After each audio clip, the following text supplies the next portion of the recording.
Imagine trying to achieve like profound spiritual enlightenment, not on a silent mountaintop, but while you're literally crammed into a subway car. Oh, man. Yeah, that sounds like a total nightmare. Right. You're surrounded by, blaring digital ads, buzzing smartphones, and just the collective stress of 100 other commuters.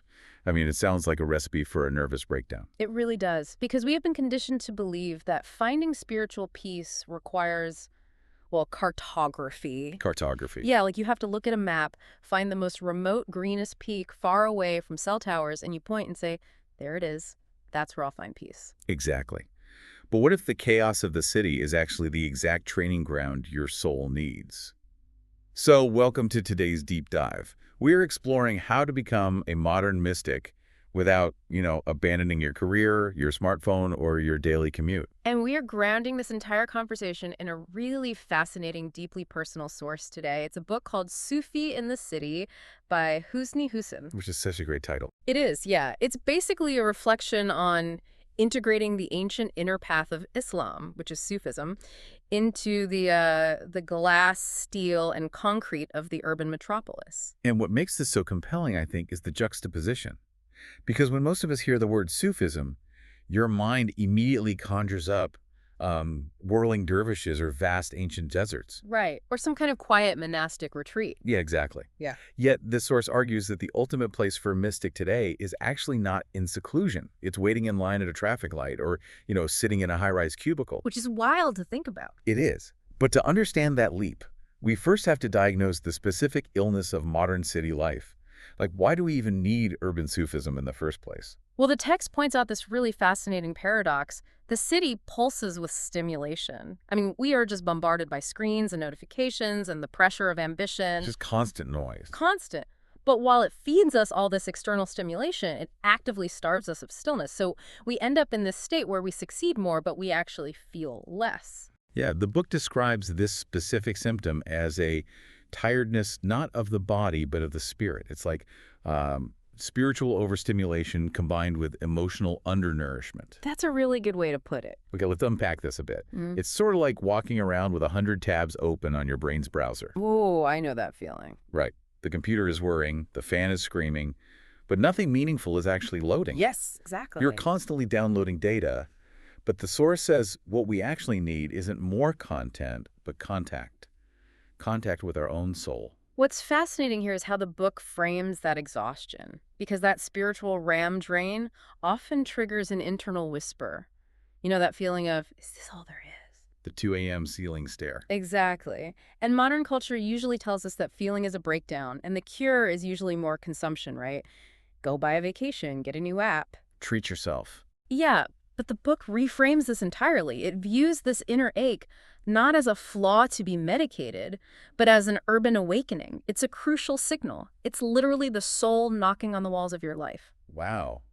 So instead of looking outward to fix it, which is what the modern world trains us to do, Sufism whispers, be still, go inward, remember who you are. Exactly. But here's where it gets really interesting, and I have to push back a little.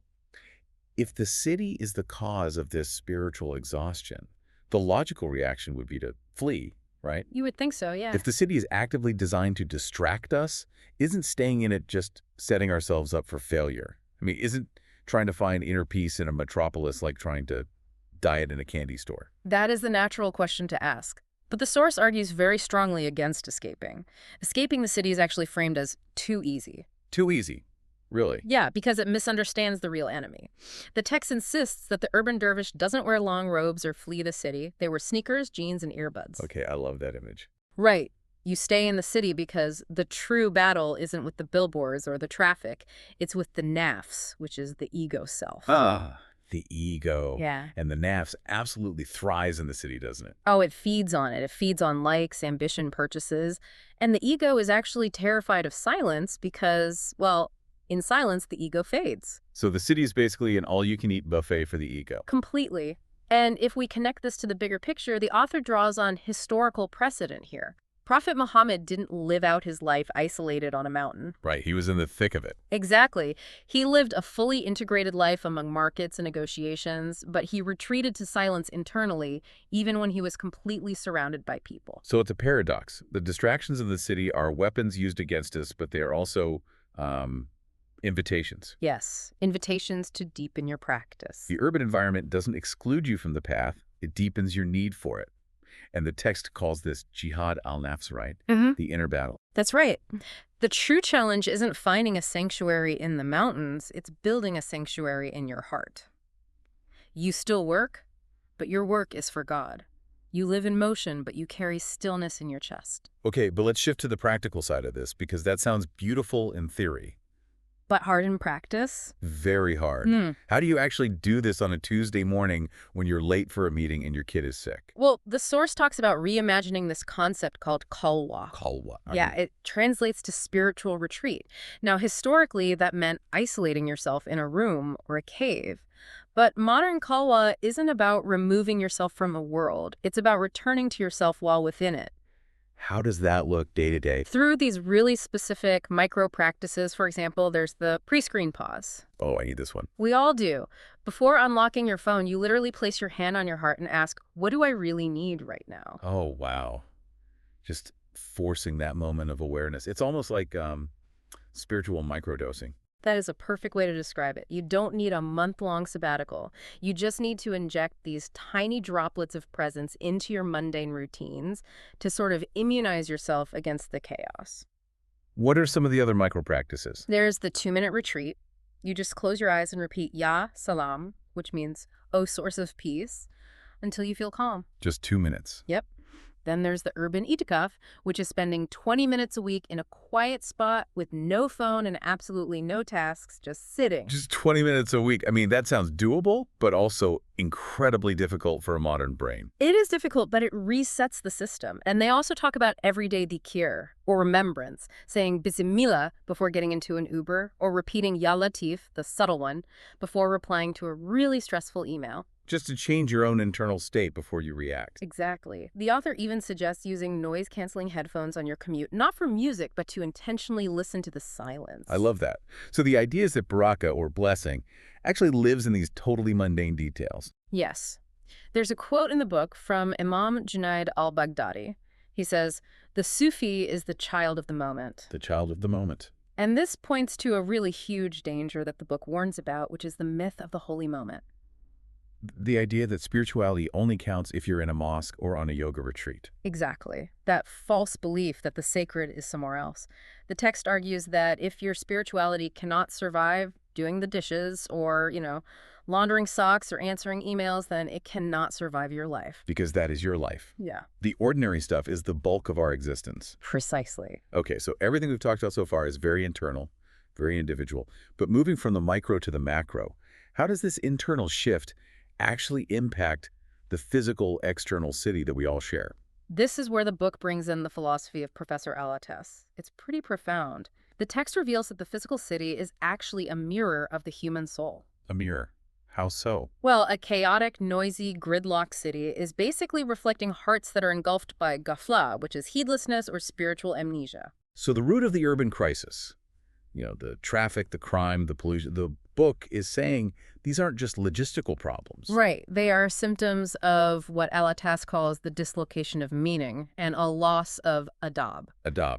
Now, normally I hear adab translated as just good manners or etiquette, right? Usually, yes. But here, adab is defined as recognizing the proper place of everything. So injustice in the city is quite literally the misplacement of things. Give me an example of that. It's when we push what should be central, like God, wisdom, human dignity, to the margins, and we enthrone what should be secondary, like material wealth or GDP, right at the center. Oh, wow. So what does this mean for you, the listener, navigating all this? It means the city isn't just a backdrop that happens to you, it's a reflection of you. Yes. When you change your internal architecture, you are subtly shifting the architecture of the city itself. And this raises an important question about how we measure progress as a society. The text really critiques modern metrics. We have education systems producing highly skilled workers, but not wise humans. Right, producing cogs for the machine. Exactly. Or policies that measure GDP but totally neglect moral health. Reforming the city, according to the book, requires tadib, which is the self-education and reform of the soul. So you have to fix the person to fix the city. The goal is to become what the book calls a lamp in the window. I love that metaphor. It's beautiful. A Sufi doesn't stand on a corner and preach loudly at people. Their presence just becomes a silent axis. It unconsciously reorients the flow of urban life around them. Just by existing with that inner stillness. Yeah. So to recap all of this for the listener, the journey was actually never outward. The Sufi in the city isn't defined by labels or wearing specific robes. They're defined by light. You become the bridge between the sacred and the modern. Right. And the ultimate realization of the book is that the Sufi was never really in the city.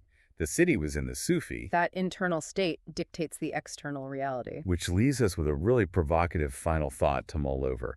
If the city is truly just a physical mirror of our collective internal state, like the book suggests, what would our physical architecture actually look like if it were designed entirely by people who had mastered this inner stillness? Oh, that's a fascinating thought experiment. Right. I mean, would our skyscrapers, our subway systems, our shopping malls literally change shape if our souls did? It really makes you wonder what kind of city we could build if we just started with the quiet in our own hearts.